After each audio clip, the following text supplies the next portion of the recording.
Vamos começar a palestra Territórios Extrativos da Inteligência Artificial.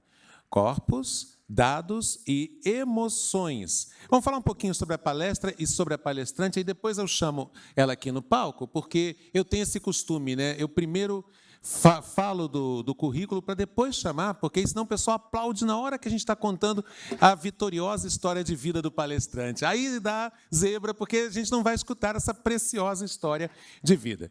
O modelo hegemônico de inteligência artificial está fundado em uma forte empreitada extrativa de dados de naturezas diversas. Discutiremos como os territórios extrativos têm sido explorados por aplicações de inteligência artificial como fonte de dados para alimentar mecanismos de leitura e também de inferência automatizada de estados emocionais e psicológicos. Ao longo da fala, vocês vão já anotando se tem alguma pergunta, porque duas pessoas aqui contratadas especialmente para esse fim, as queridas Irina e Maria Eugênia, vão circular com os microfones depois para as perguntas para a nossa palestrante, que terá então seu momento de fala, ela que é Fernanda Bruno, da UFRJ, fundadora da Rede Lavitz, professora do Instituto de Psicologia e do Programa de Pós-Graduação em Comunicação, minha casa. Eu moro em São Paulo há 18 anos, mas fui cria da Faculdade de Comunicação ECO, UFRJ. Então, do Instituto de Psicologia e do Programa de Pós-Graduação em Comunicação e Cultura da Universidade Federal do Rio de Janeiro, lá na Praia Vermelha. Fernanda, seja bem-vinda.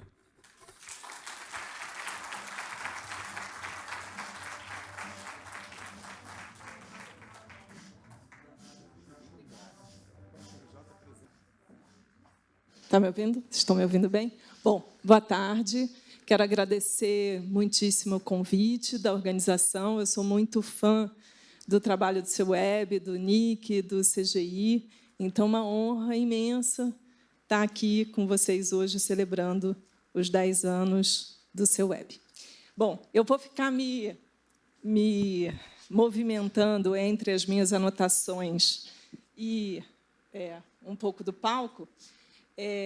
Bom, como o título indica para vocês, o conteúdo um pouco, objetivo um pouco dessa conversa é compartilhar com vocês uma pesquisa que está em curso, que não está longe de estar terminada, está longe de estar concluída. Então, assim, eu vou estar apresentando alguns resultados parciais, algumas reflexões parciais dessa pesquisa. E o interesse maior dessa pesquisa que a gente está fazendo, que tem um nome, né, que eu faço no âmbito do Media Lab e também em colaboração com vários colegas da Rede Lavitz, da qual eu sou cofundadora, porque é uma rede, tem muitos outros fundadores e participantes, enfim, que vieram depois. Mas essa pesquisa se chama Economia Psíquica dos Algoritmos e, mais recentemente, o nosso interesse é tentar entender como que a inteligência artificial vem ampliando a sua empreitada extrativa, né, criando outros territórios ou novos territórios de extração de dados, e como que, na verdade, o corpo e as emoções e o psiquismo têm se tornado territórios privilegiados de extração de dados da IA. Então, esse é um pouco o horizonte dessa conferência. E eu vou começar por um caminho que talvez pareça um pouco inusitado no início, mas espero que ele faça sentido depois, que é o caminho da inteligência artificial generativa, especialmente a inteligência artificial que gera imagens, né? Essa imagem que vocês estão vendo aí é uma imagem gerada por uma IA, na verdade, trabalhada por um artista, que é um artista equatoriano, Pablo Corral, que tem um trabalho incrível, que se chama Bestiário Americano, e ele usa IA para criar essas figuras imaginárias. Então, vou começar por aí. E por uma certa historinha dessa IA generativa de imagens. Na verdade, eu quero começar um pouco por um instante nessa máquina de gerar imagens. Um instante que está praticamente passando aqui. Provavelmente, quando acabar essa fala, ele já tenha passado. Que é um instante onde convivem uma extrema destreza dessa máquina em gerar figuras humanas, né, e especialmente rostos humanos. Então, desde o seu nascimento, desde a sua tenra infância, a IA generativa é muito boa em gerar rostos, de forma muito fotorrealística e verossímil. Esses rostos aí, nenhum deles são de pessoas que existem, né? São rostos sintéticos. Ao mesmo tempo, essa mesma máquina ou foi, ou ainda é um pouco, mas foi muito inábil em gerar mãos. Essas mãos absolutamente desfiguradas, que vocês estão vendo aí na imagem, foram geradas por essa mesma inteligência artificial há pouco tempo atrás. E aí a pergunta é, por que essas máquinas, que estão na linha de ponta, da visão computacional, são tão hábeis em gerar rostos e tão inábeis em gerar mãos? Opa! Vamos começar pela destreza na geração de rostos, né? Eu vou trabalhar aí um pouco nesse limiar entre a destreza e a falha, digamos, dessa máquina. Essa destreza ela vai desde a produção, né, de rostos meio pasteurizados, como são esses que vocês veem aí, até rostos... desculpa, essa aí é falha minha. Essa imagem está, enfim, com a definição ruim, mas rostos que teriam alguma diversidade racial, até esse exuberante mundo, né, do Pablo Corral, e o bestiário americano, até rostos de bebês que são previstos por essa máquina pelo cruzamento das imagens dos seus pais, futuros bebês, né, que ainda não nasceram, até concurso de Miss de IA, né, gerada por IA, Miss França, Miss Portugal, Miss Brasil, até... Como que dá o play? Esse site que permite... É só apertar... né? Que permite gerar rostos na velocidade de um clique. Rostos de pessoas que não existem, né? E, inclusive, o site chama Essa Pessoa Não Existe. É claro que, diante dessas imagens, desses rostos, sobretudo, eu, pelo menos, não sei vocês, experimento um grande estranhamento. Em outro trabalho, eu tentei nomear esse estranhamento com uma noção que vem do Freud. Na verdade, o Freud toma, né, de um outro escritor que foi traduzida para o português como, acho que a melhor tradução é infamiliar. O Freud falava dessa sensação, ou dessa experiência de infamiliaridade diante, por exemplo, de autômatos.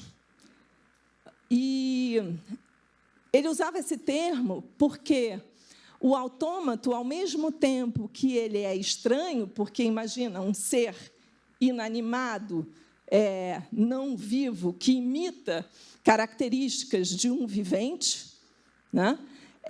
Então, tem esse estranhamento, mas, ao mesmo tempo, ele é familiar, porque ele simula algo que nós conhecemos muito intimamente. Então, essa sensação de estranhamento com o infamiliar, ela é especial, ela tem a ver com algo que, ao mesmo tempo, é muito familiar e muito estranho.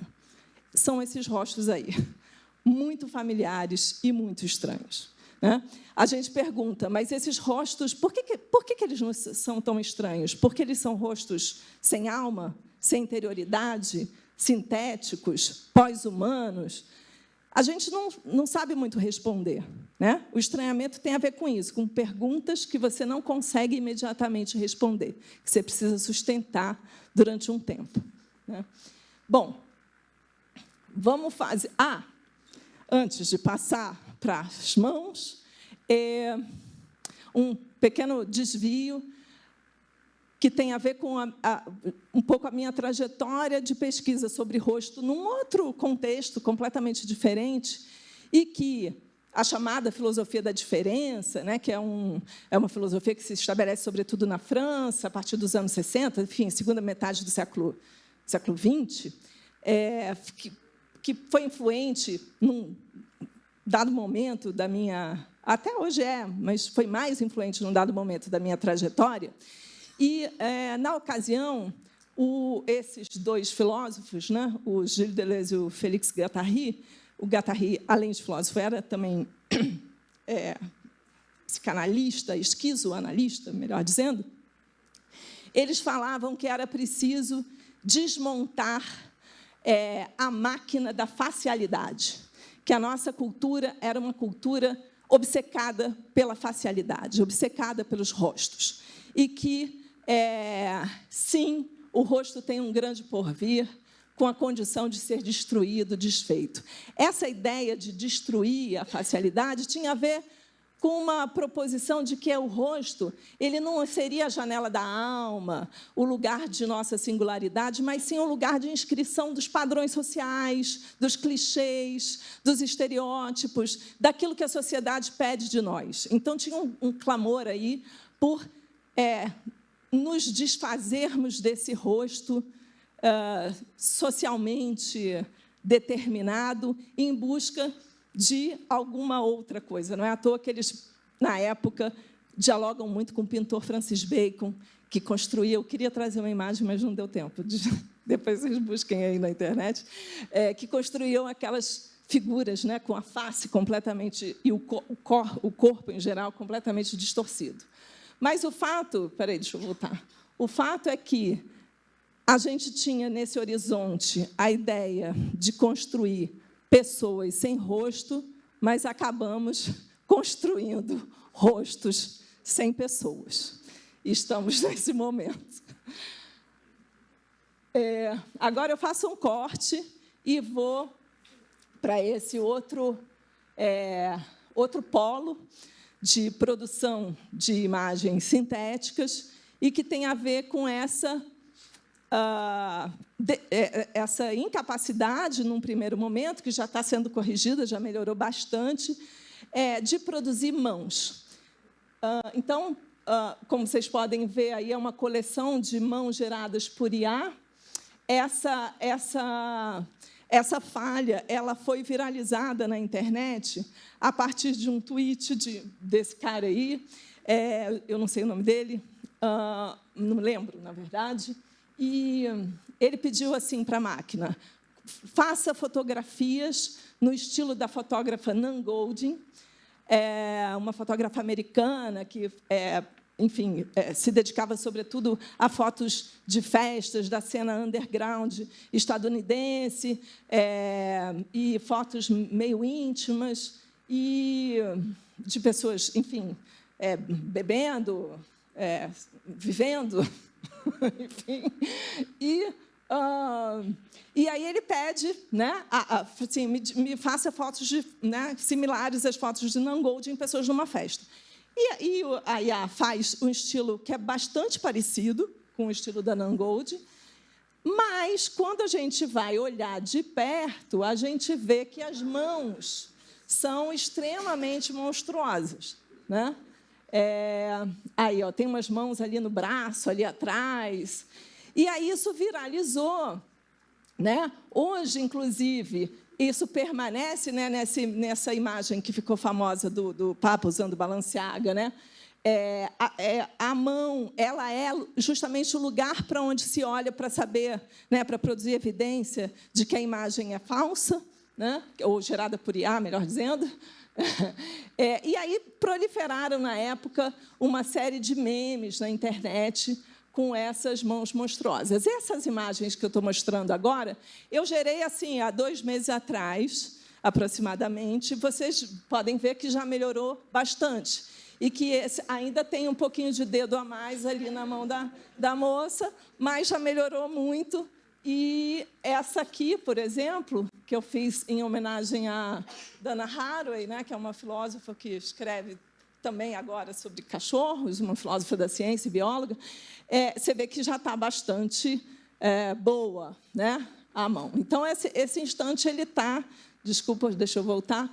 Ele está realmente passando. E aí a gente pergunta, mas por que as máquinas de IA generativa ainda são tão pouco hábeis em gerar mãos? E aí, bom, além da dificuldade que a gente sabe, mas que não se aplica muito aqui, representação de mão para quem... Auto-falho, engraçado. De mão para quem... estudou desenho, né, ou pintura, sabe que mão sempre foi um problema nas representações pictóricas, né? É bastante difícil representar a mão, mas, no caso da IA,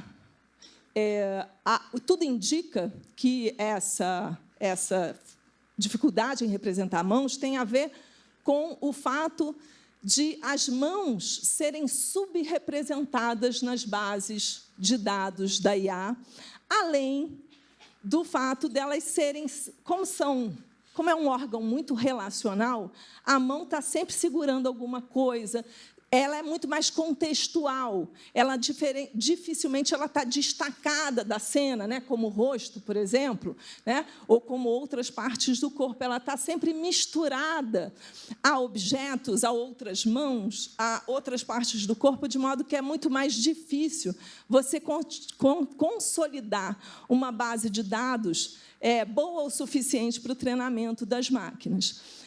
Só que é muito sintomático que justamente a mão, né, seja o lugar da falha daquilo que é a ponta da visão computacional, daquilo que é a ponta da tecnologia, considerando que a mão historicamente, né, o órgão, digamos assim, da técnica, né, da primeira grande imagem da técnica, que é o Homo faber.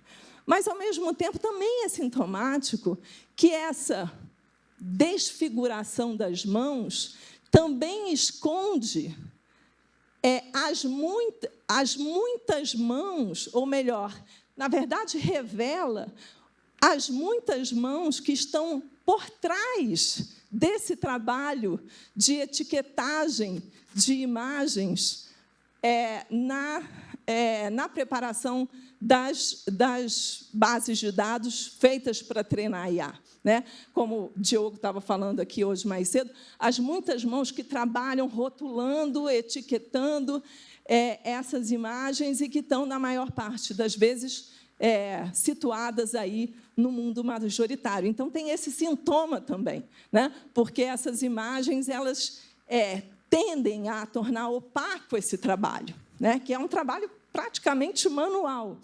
Mas elas também revelam uma outra coisa, que é não apenas o fato das mãos serem subrepresentadas, mas dos rostos serem sobre-representados, né?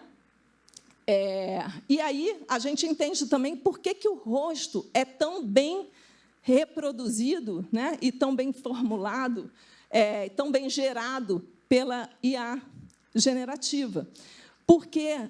Primeiro, porque a gente tem uma cultura de telas onde o rosto é facilmente capturado o tempo todo, né? Na pandemia, a gente viu isso muito claramente, era só rosto, né? A gente vivia num mar de rostos, tudo passava pelo rosto. A gente está o tempo, tem a cultura da selfie, né, a cultura desse autorretrato, mas tem o fato de que nós estamos com as mãos ocupadas em teclar, em digitar, e o rosto exposto para se tornar imagem, né? Além do fato também de ter uma cultura que produz imagens muito padronizadas, então isso favoreceu o imenso crescimento de bases de dados de rostos, que permitiu que a IA fosse muito sabida, né, em gerar rostos, e tão ineficiente, sintomaticamente ineficiente em gerar mãos.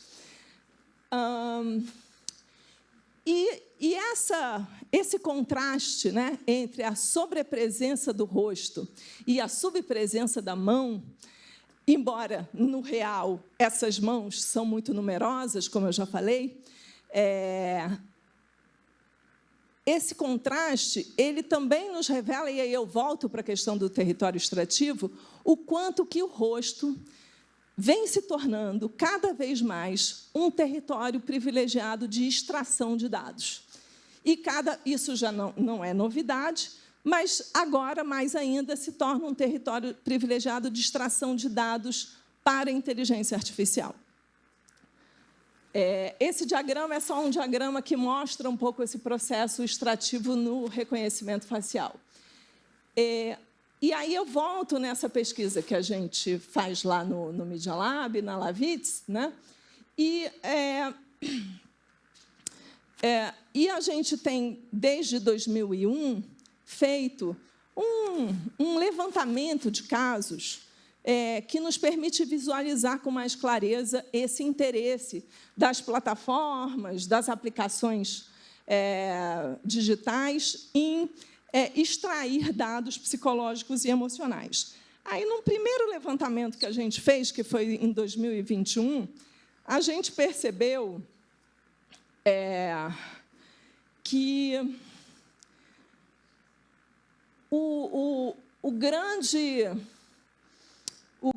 foco desse processo extrativo tinha a ver com a produção de comportamentos que fossem facilmente computáveis pela máquina e que permitissem gerar um dado sobre características emocionais ou psicológicas.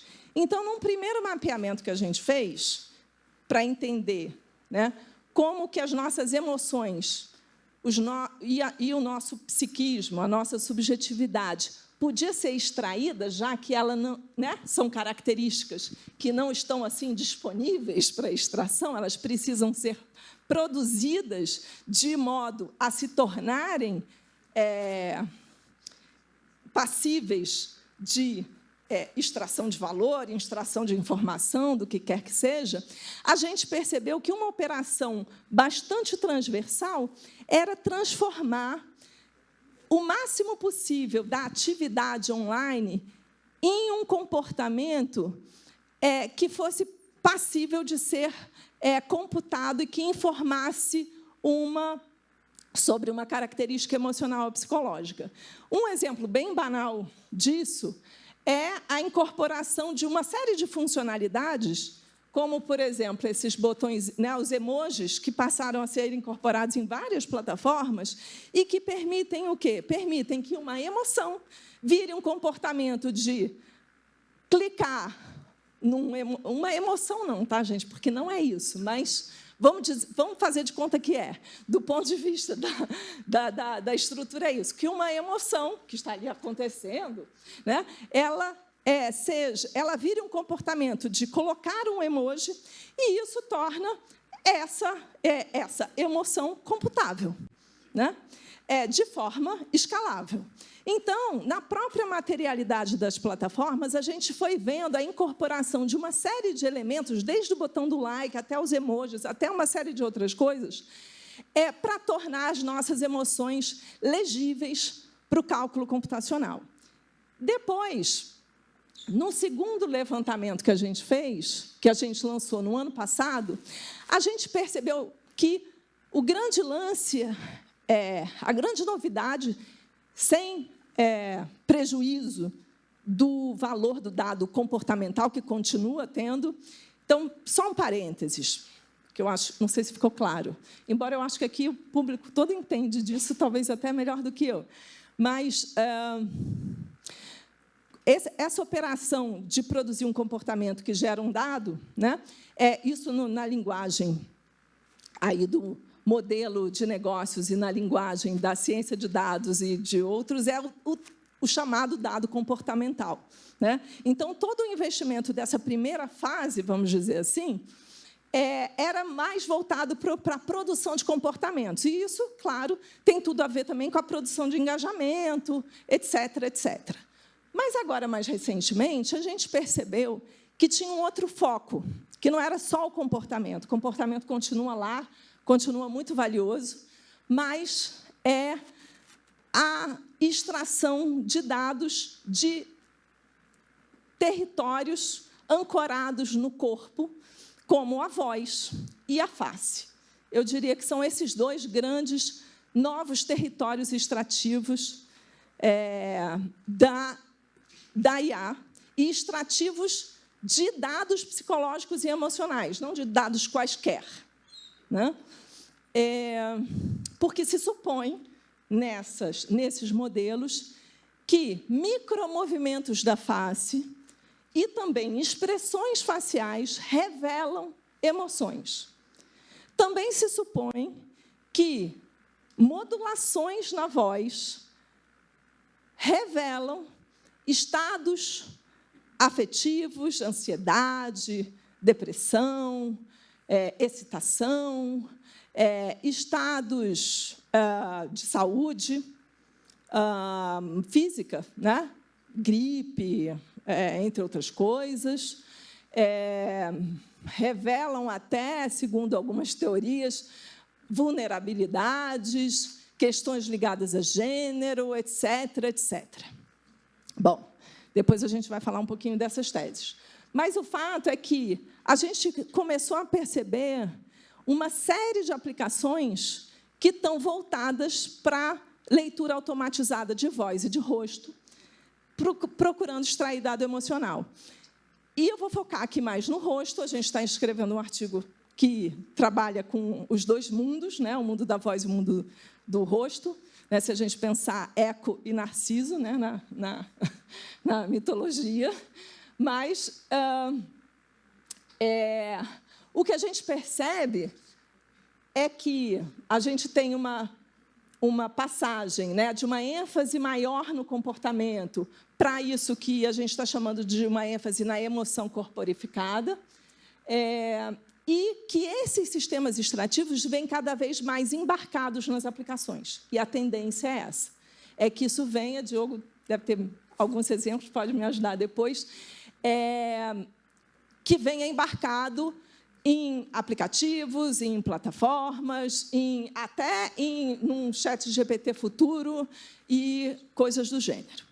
Tá? Em assistentes, né? Obviamente, assistentes de voz, em câmeras seja em câmeras de reconhecimento facial, mas, sobretudo, o que se chama câmeras de análise facial, que vem sendo usado em escolas para medir níveis supostos de atenção, em EAD, em análise de vídeo para recrutamento e seleção, entre outras aplicações, né? Eu vou passar aqui por alguns exemplos, né? Esses exemplos que mostram como que a emoção começa a ser...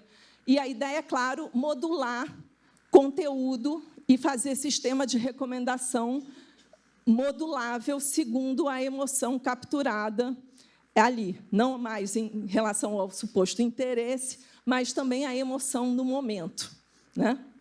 A essa análise emocional. Então, tem aí algumas empresas que são um pouco a linha de frente, né, nessa ideia de reconhecimento emocional e análise de sentimento, né, afetiva, né, da Emotions, AlgoFace, a HireView, que é uma líder na área de recrutamento e seleção, ela descontinuou, depois de muita polêmica, o uso de análise de emoções no recrutamento e seleção, mas a gente tem, no Brasil, uma série de empresas que estão utilizando isso de uma forma, enfim, bastante irresponsável. E aí, há muitas inquietações nesse campo aqui para a gente discutir, né? Eu vou elencar algumas, obviamente, sem pretensão a esgotar essas inquietações, né? A primeira inquietação tem a ver com um primeiro sinal de alerta, né? Tem a ver um pouco com o que isso sinaliza para a gente, esse interesse sobre as nossas emoções, sobre o entendimento das nossas emoções e o uso comercial, né, industrial dessas emoções. Isso não é novidade, né? Seja no campo da política, seja no campo da propaganda, no campo da publicidade, a gente já tem isso há bastante tempo e até recuando na história. Só que a gente tem isso agora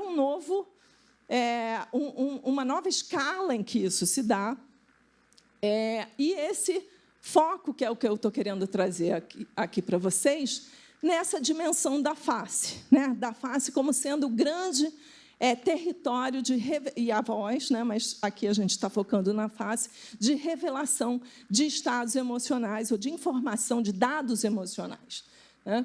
E aí é inevitável pensar, né, como que isso reverbera uma operação colonial que o Frantz Fanon chamava atenção, que o quanto que os processos extrativos, os processos de colonização, eles envolvem, claro, a ocupação da terra, mas, sobretudo, e depois continuadamente, a ocupação das psiques. E isso é algo que a gente, enfim, já assiste há muito tempo, também não é novidade, mas estamos, como eu disse, numa escala bastante preocupante. E quando a gente pensa, né, em termos de reconhecimento facial nas fontes, né, onde essas imagens habitavam, né, qual era o seu lugar, a gente vai ver como que a web se torna o grande lugar de extração, né, desses rostos que vão alimentar essas máquinas. E aí eu quero compartilhar, já me encaminhando para a parte final da minha fala, algumas reflexões sobre duas inquietações, né, em torno disso. A primeira tem a ver com a fragilidade tecnocientífica desse modelo de leitura computacional das emoções em expressões da face, né? Bom, eu tenho formação em psicologia também, né? Sou professora do Instituto de Psicologia da UFRJ, uma coisa que poucas pessoas sabem um pouco da minha vida, porque, de modo geral, a minha pesquisa sempre foi muito mais na área de comunicação, onde eu atuo muito fortemente, mas esse lado psi, né, é um lado que ficou meio escondido, mas essa é a minha formação e eu sou professora de psicologia também. Então, é curioso como o estado do mundo acabou me fazendo voltar mais ou confluir, né, dois campos de formação que me constituem assim, né, a minha trajetória. E aí tem uma primeira coisa, que é a extrema fragilidade epistemológica e tecnocientífica dos modelos que estão na base dessa suposição de que expressões faciais são capazes de revelar de forma fiável, cientificamente fiável, emoções.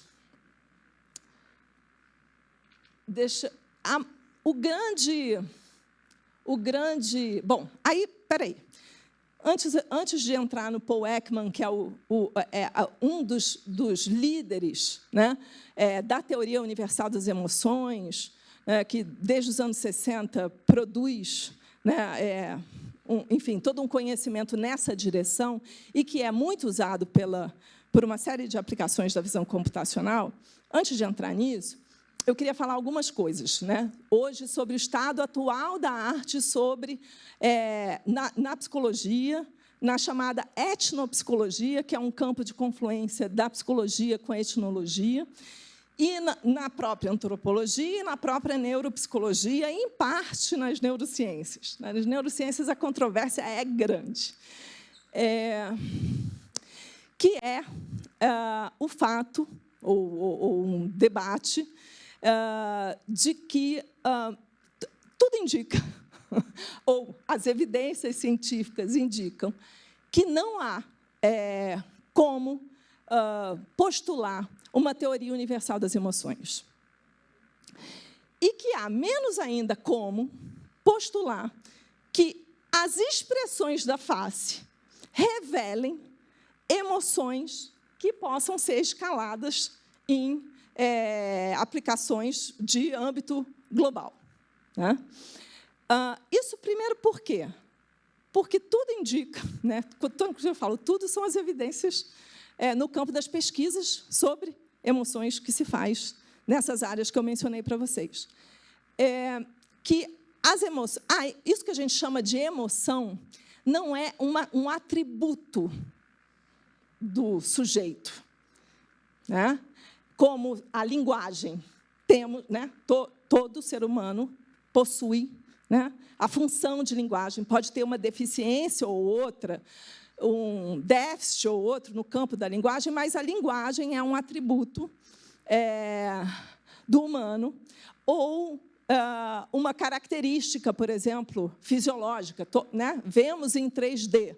Né? Isso faz parte do nosso aparato neurofisiológico ver em 3 dimensões. Né? Não faz parte de nenhum aparato neuropsicológico, fisiológico, sentir a emoção A, a emoção B, a emoção C. Sequer, gente, segundo os últimos estudos de etnopsicologia, sequer o medo. Olha que loucura! É algo universalmente partilhado em diferentes culturas. Tem culturas que sequer têm um nome para isso que a gente chama medo. Ou culturas que vão processar isso que a gente chama medo de uma forma completamente diferente, que talvez nem merecesse o nome de medo, né? Então, a primeira coisa é essa: não existe esse atributo, né, um lugar do nosso corpo, da nossa mente, em que as emoções estariam inscritas, um órgão que secretaria emoção, ou vários órgãos em conexão que secretariam emoções A, B, C ou D. A emoção é real, ela existe, mas ela é extremamente relacional, extremamente variável culturalmente, extremamente variável historicamente, extremamente variável situacionalmente e extremamente complexa. Ou seja, é muito difícil produzir uma base que torne, ou uma aplicação que seja capaz de extrair de forma inequívoca um dado emocional. Não sei se está dando para entender.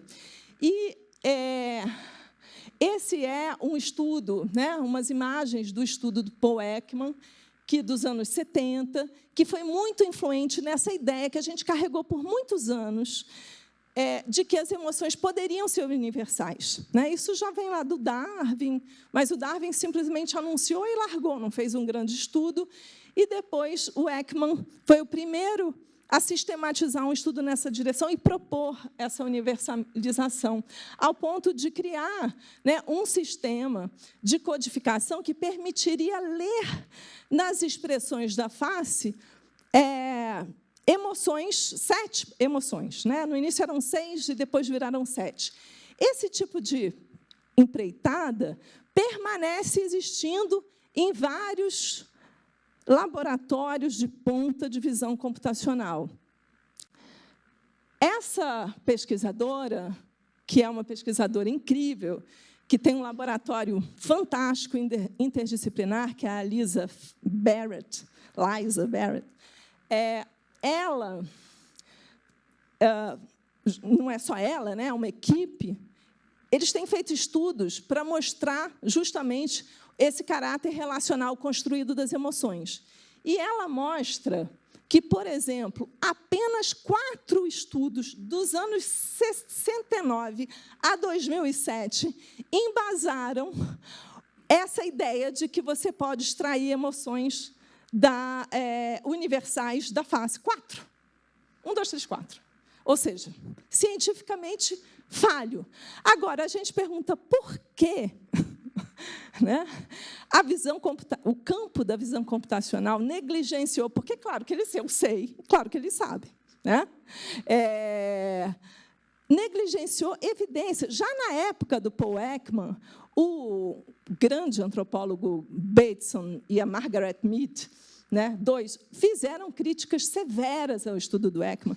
Tinha problemas metodológicos graves, a começar pelo fato de ele não falar a língua do povo que ele estudou, entre outros. Né? Por que se negligenciou isso? Né? Aí são as 2 referências que eu acho hoje maiores nesse domínio da psicologia, neuropsicologia. Eu estou pegando até um pessoal mais... Eu até indicaria outros que eu até gosto mais. Mas esses são bastante ancorados numa perspectiva mais clássica de ciência, até. Tá? E aí, a gente pergunta, né, por que a visão computacional negligenciou isso? Daí tem alguns autores que nos ajudam a pensar. Né? Um é o Max Tay, a outra é a própria Kate Crawford, que trabalhou com isso no livro dela sobre o Atlas da Inteligência Artificial, onde ela vai dizer que, justamente, o tipo de redução contida na teoria universal das emoções serve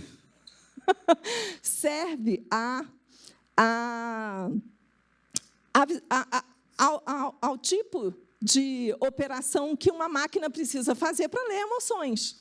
Né? Então, essas teorias são usadas não porque elas sejam as melhores, não porque elas sejam cientificamente razoáveis, não porque elas sejam, enfim, consistentes, mas porque elas servem ao cálculo computacional e ao modelo de negócios que está associado a essa empreitada extrativo computacional. Então, né, o Max Tay falando, né, mesmo o setor estando ciente, né, que essas abordagens seriam problemáticas, o fato, né, de funcionarem bem fez com que esses erros metodológicos fossem desconsiderados. E, para além, né, algo muito similar é falado pela Kate Crawford, pela Liza Barrett e vários outros autores que estão atentos a isso, e também um estudo, né, da Lauren Hui, que mostra o quanto que, para além da fragilidade epistemológica e tecnocientífica, esses estudos que pretendem universalizar a emoção e ancorar essa universalidade em dados corporais, em dados biométricos, né, tem um histórico de produção de preconceitos, de violências, de discriminações, etc. Então, ela fez um estudo mostrando, e isso até levou a várias aplicações serem descontinuadas, como que essa leitura de expressão facial, por exemplo, indicava um índice muito mais alto de raiva em pessoas negras do que em pessoas brancas, entre outras coisas do gênero. A Liza Barrett dá um exemplo que eu acho muito impactante, que é o único sobrevivente das pessoas que fez o atentado à bomba na maratona de Boston. Só um sobreviveu. E foi julgado, né, condenado, julgado e tal. E aí tinha que se decidir ou pela pena de morte ou pela prisão perpétua.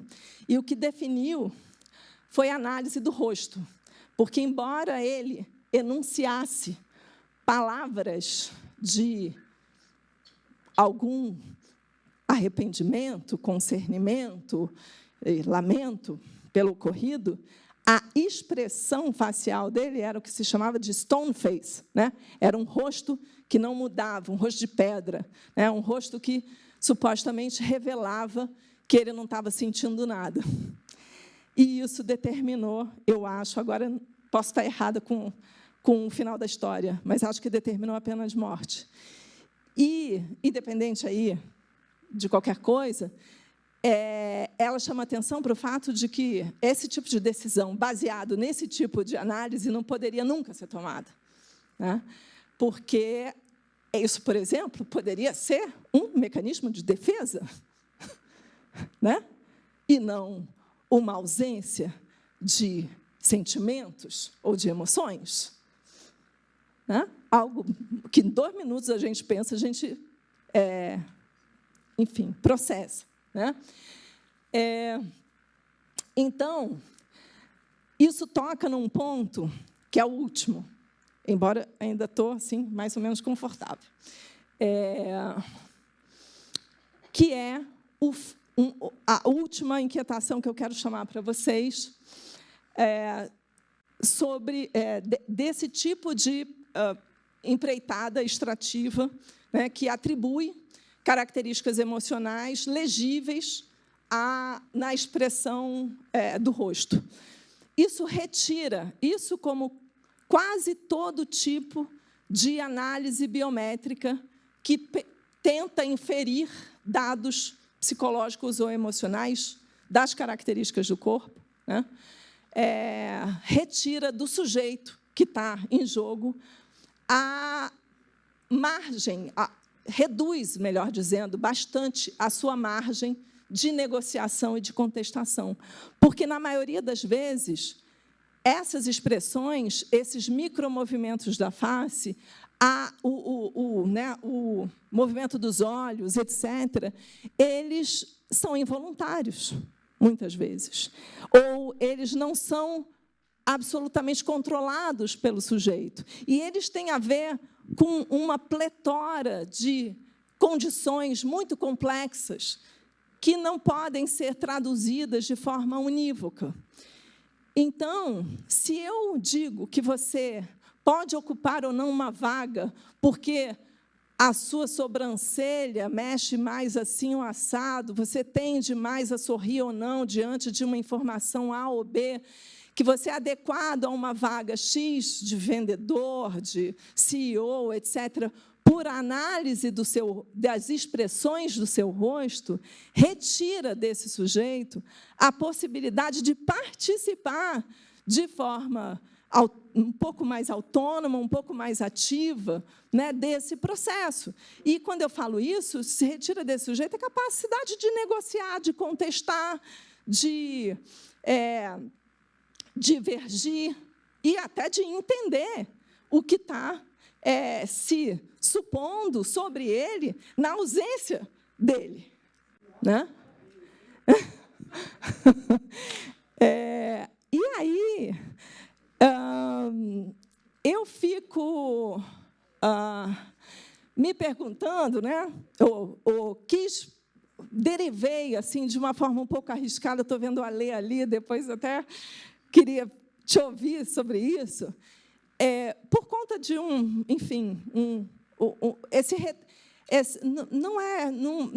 aquecimento, né, de uma discussão, de um debate sobre a questão da soberania em diversos domínios, né, um bem-vindo aquecimento, reaquecimento, né, desse debate. A gente, lá no Media Lab, se perguntou, ficou com o desejo de falar, será que não dá para a gente colocar essa questão da soberania nesse campo, nesse domínio? Será que dá para a gente pensar uma questão de soberania e de autonomia nesse domínio da subjetividade, nesse domínio do sujeito, ou nesse campo em que os sujeitos são colocados em situações em que eles são levados a testemunhar sobre a sua própria emoção, periculosidade, capacidade, etc., sem estar plenamente, né, sendo convocado a negociar e participar e contestar esse processo, né? Lembrando que isso não é um privilégio da IA emocional, tá, gente? Isso já está nas plataformas há muito tempo, né? A mudança nos sistemas de recomendação, a mudança nas métricas de engajamento, todas elas, quando a gente analisa, um estudo que a gente fez no Media Lab, elas sofrem uma inflexão, tornando o dado declaratório das pessoas menos importante, menos crível, menos verdadeiro, vou usar a palavra certa, do que os dados involuntários, relativamente não tão conscientes, né? Os dados que passam na franja da consciência. Então, uma coisa é eu fazer a avaliação de um produto, né? E lá, dar X estrelinhas, dizer gosto por isso, por isso, por isso. Dado declaratório. Esse dado, cada vez menos o pessoal quer. Ele quer o quê? O Diogo falou disso. Tempo de tela, cliquei aqui, não cliquei ali, olhei mais para esse canto, etc. São dados que eu informo sem saber que eu estou informando. Esses dados, que a máquina captura com muito mais velocidade, facilidade, escala, etc., são dados considerados mais críveis do que o que eu digo sobre mim mesma ou sobre alguma coisa. Isso já é um padrão das arquiteturas de decisão nas redes sociais, nas plataformas digitais, nos sistemas de recomendação, nas filtragens de conteúdo, nas métricas de engajamento, etc. Isso se reproduz e aumenta de uma forma ainda mais inquietante no campo da IA emocional, né? Ou nesse campo da IA emocional. E aí a gente pergunta, né? Estou agora realmente me encaminhando para o fim, se não vale a pena a gente fazer um exercício de perguntar o que seria debater ou colocar a questão da soberania nesse campo. E aí é claro que a gente não tem resposta para essa pergunta, né? Como todas as perguntas importantes, é difícil a gente ter uma resposta assim rápida, né? Então, é muito mais um convite a ficar com a pergunta do que propriamente oferecer uma resposta, mas a gente tem algumas pistas, né?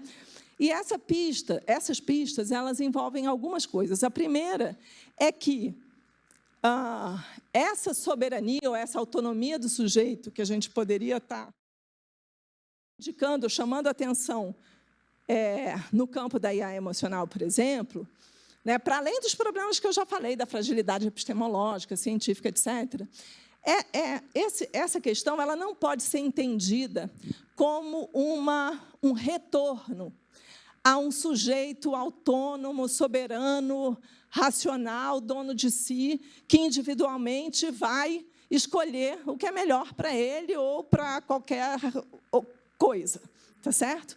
Não se trata disso, que a gente ia sair de um problema e ia voltar para outro, né? A gente publicou um artigo com essas, né, ensaiando essas pistas. Depois, se vocês buscarem, vocês devem encontrar. O que a gente propõe é que essa questão da soberania... Espera aí, que eu tenho uma formulação boa aqui, isso aqui é difícil. Então, eu não quero falar de uma forma, enfim, frouxa. Eu queria ver se eu achava aqui uma formulação que eu achei boa, que é a de... Não é a de... Espera aí, não vou achar ali. Não é a de...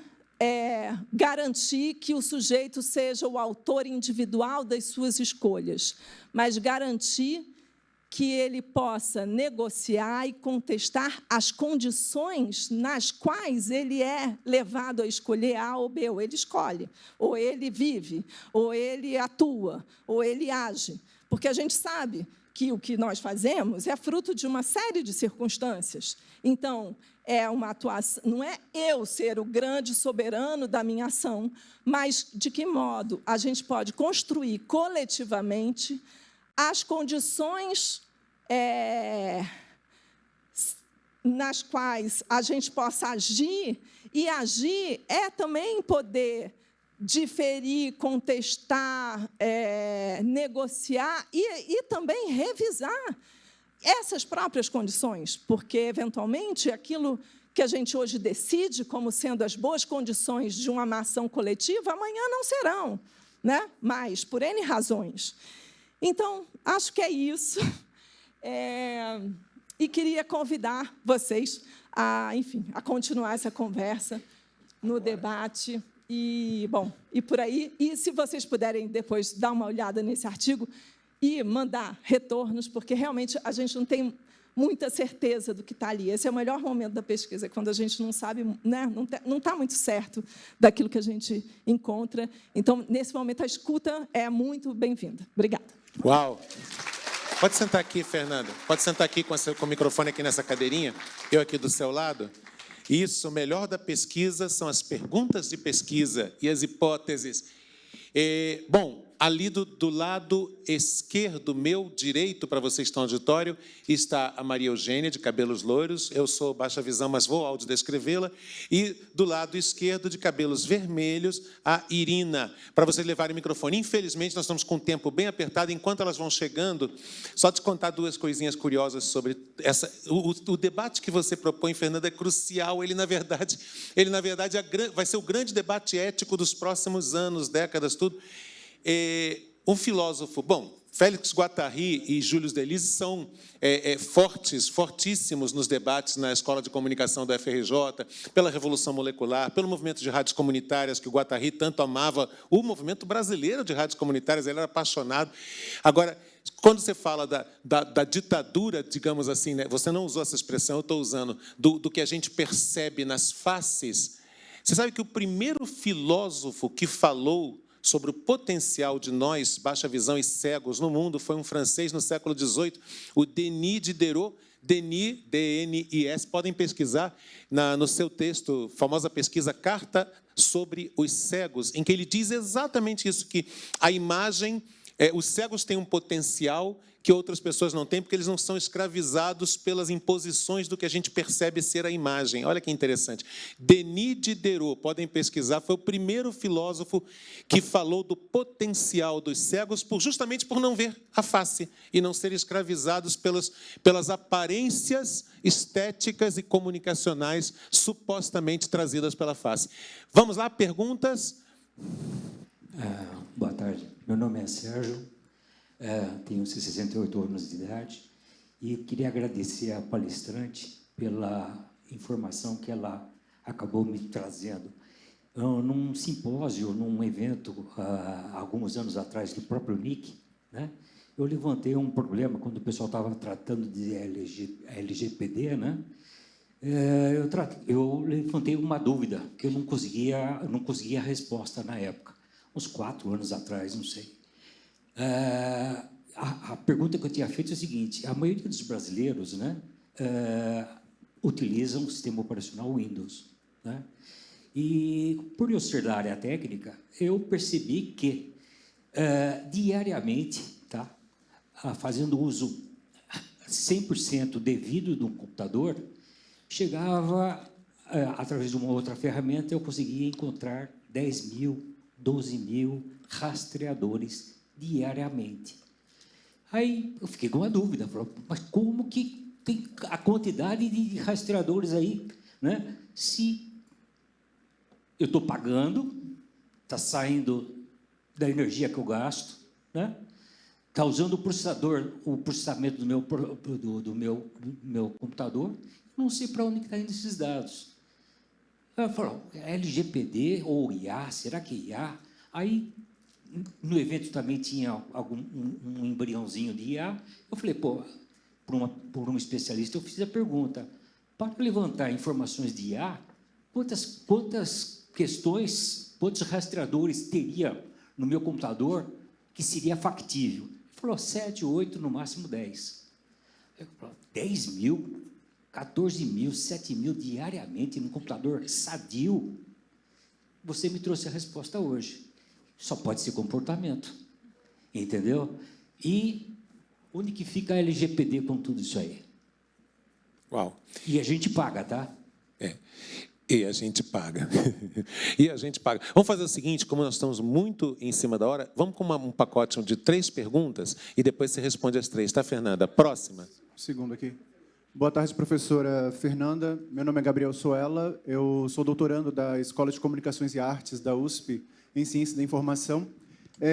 Uma breve descrição. No caso, eu sou um homem branco de cabelo curto, estou usando óculos e uma camisa azul e uma calça bege, estou sentado. A minha questão, no caso, está relacionada com relação a essa escalabilidade desses dados de expressões emocionais. E queria saber se, em sua pesquisa, foi observada alguma relação dessa padronização ou ainda estereotipação dessas expressões emocionais com certas perspectivas eugenistas que, na antropologia, no início do século XX, tinham sido adotadas e hoje são amplamente rechaçadas. E ainda, nesse mesmo tom, não seria essa escalabilidade das expressões emocionais também um reflexo dessa relação que existe de neocolonização de dados, que são estabelecidas, ou melhor, impostas, por quem detém o saber-poder dessas tecnologias, que detém o controle também de considerar que corpos, que existências serão considerados universais, em detrimento daquelas que serão inferiorizadas ou sequer invisibilizadas nesse processo de construção dessas bases de dados, o que vai ser considerado válido enquanto expressão emocional? Ok, terceira. Okay. Agora a terceira. Meu nome é Carlos, eu sou auditor de empresas, né? Carlos, um pouquinho mais perto do microfone. Pela sua palestra. Eu queria perguntar para você, que é especializado nesse campo, em relação ao web e o ser humano. Eu queria perguntar, bem sucintamente, está bem ligado à sua área. O ser humano vai se adaptar à web ou a web vai se tornar incompatível com a raça humana? Por falta dos relacionamentos, por falta do amor, do compartilhamento entre pais e filhos, entre família. O que a gente vê no dia a dia. Eu viajo pelo Brasil, eu vejo isso direto. Então, eu queria saber se ela vai se adaptar ao longo dos anos ou ela vai ficar totalmente incompatível com a raça humana. Bom, Fernanda, acredito que você tem que vir para dar mais 3 palestras. Tal o que suscitam essas perguntas, né? Tais as coisas que você... Fernanda, fique à vontade. Sim, e a gente tem o desafio de ter um total de 0 segundos para responder. Nosso horário já acabou, mas vamos seguir. Eu depois negocio com a organização. Vai lá. Então, bom, muito obrigada pelas perguntas. Eu vou ser muito breve, fazendo, eu acho, uma ressalva geral sobre algo que eu acho que é transversal às 3 questões, né? Primeiro, que assim, o fato dessa fragilidade, né, epistemológica, tecnocientífica, ela não, que eu esqueci de falar isso, ela não impede a alta performatividade desses modelos, porque eles produzem uma série de efeitos. Isso a gente já está vendo, né, na história aí da cultura digital há bastante tempo. Então, claro que quando a gente começa a rodar esses modelos e eles funcionam em alguma medida ou funcionam em certos contextos, é claro que isso vai ter uma série de efeitos de decidir quem vai ter mais acesso a isso ou aquilo, pode, eventualmente, decidir sobre emprego, sobre capacidades acadêmicas, etc., produtividade, etc. O Ato Europeu de IA proibiu a IA emocional na educação e no trabalho, mas deixou uma aberta na segurança, na saúde, e não toca nessa IA emocional que vem embarcada nesse monte de aplicativo e que parece meio sem dano, né, meio ingênua, e que, vai servir para modular os conteúdos, fazer as recomendações, direcionar para publicidade e direcionar conteúdo, ou seja, toda a paisagem informacional vai estar sendo modulada por esse tipo de leitura emocional se a gente não cuidar de estar atento a isso, né? E aí eu acho que a gente não deve cair numa perspectiva antropocêntrica, porque eu acho que essa perspectiva antropocêntrica é a que nos trouxe até aqui. essa crítica que eu estou fazendo não é a IA no sentido absoluto. Tampouco é a inteligência artificial como um campo que pode nos ajudar a produzir / conhecer emoções. Mas a esse modelo que está em jogo, né? A esse modelo hegemônico. E eu acho que é possível, sim, mas isso requer um grande esforço coletivo, produzir outros modelos que possam ir numa direção, né, mais interessante. E contra-hegemônica. E contra-hegemônica, evidentemente, mais interessante para o que a gente quer construir coletivamente, que, obviamente, isso aí eu estou apostando agora, posição minha, né, sempre parcial / provisória, é de banimento desse tipo de ato. Segundo esse modelo, a IA emocional, eu acho que deve ter moratória / banimento para essas aplicações, para o uso geral, salvo, em alguns casos, para um uso científico muito controlado. É isso, acho que vamos fechar assim. Você conseguiu fazer essa maravilha de compactar as três perguntas que dariam 3 estudos de caso em poucos segundos. Parabéns. Aliás, é o que eu quero fazer nesse instante. Eu quero pedir a compreensão de vocês por causa do horário e pedir um aplauso de parabéns pelo importantíssimo conteúdo trazido pela minha colega de UFRJ, só que ela é bem mais nova, no meu caso, eu me formei em 84, na Federal do Rio de Janeiro como jornalista, o meu mestrado não foi lá, foi na UF, mas dizer, Fernanda, que você trouxe, não é um tema, você trouxe o tema que vai nortear as questões éticas fortemente daqui para frente. Parabéns e muito obrigado. Meus queridos e minhas queridas, nós estamos bem servidos de palestras de conteúdo. Nossa, que maravilha, que maravilha.